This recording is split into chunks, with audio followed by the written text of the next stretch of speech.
Ladies and gentlemen, welcome back to Let's Dev. Today we continue to work on my very first Autorunner. Now last time we focused on the basics, constructing a movement system for our player that ended up taking way longer than anticipated, and a couple simple patterns for our player to avoid with said movement system. It was an unexpectedly tedious start, but it did make way for today's plan, which is to focus on adding features to take our Autorunner to new levels. We'll start with some basic ideas and see where that takes us. Then we'll reflect on those efforts and see how we're liking the direction that we're taking. Now that sounds like a pretty solid plan, so let's get to the coding.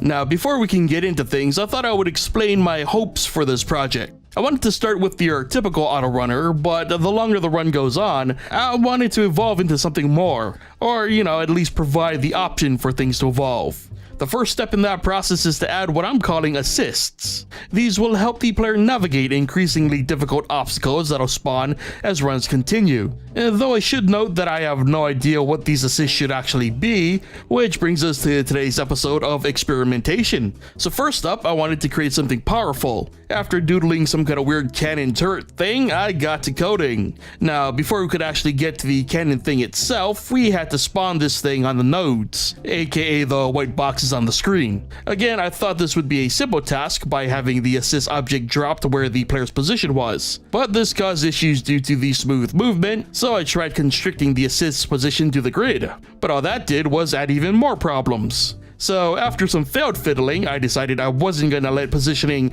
and bad math hold us back for yet another episode, and tied spawning of assists to the player's target node. With that annoyance dealt with, we could now focus on the cannon. This is going to be a hit scan style turret which would, for the time being, target and destroy nearby obstacles. Using the cooldown and switch setup we've used many times before, I had the turret draw a collision line. For testing purposes, I simply checked for any obstacle and had the turret's turn speed slowed to keep it from snapping around. And after confirming the code worked, I added a limit to the turret's view distance, because giving this thing an infinite view distance would just be silly. And just like that, we had ourselves our first assist in the form of a little but very powerful hit scan turret. Next, I wanted to go with a more traditional projectile-based assist, so another sprite was drawn and added to the list. The list of assists. Anyway, the code for this one will be very familiar to any Let's Dev regulars out there. A cooldown check with a direction check where all we needed is spawn a bullet projectile that would fire in the direction of turret number 2. Now, in terms of behavior, I didn't want the bullets to just destroy the obstacles like the first turret did, so it was time to experiment.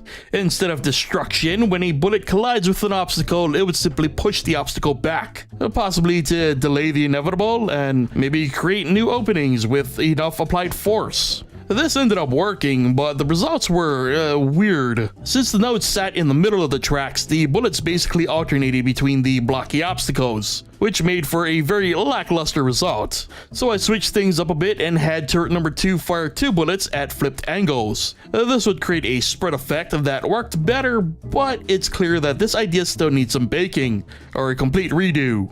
For now, I kept it as is so I could work on something else, specifically something that actually assisted the player and not meant for just destruction. Now, currency is going to be a key to the gameplay loop, so I wanted to create an assist that would help produce said currency.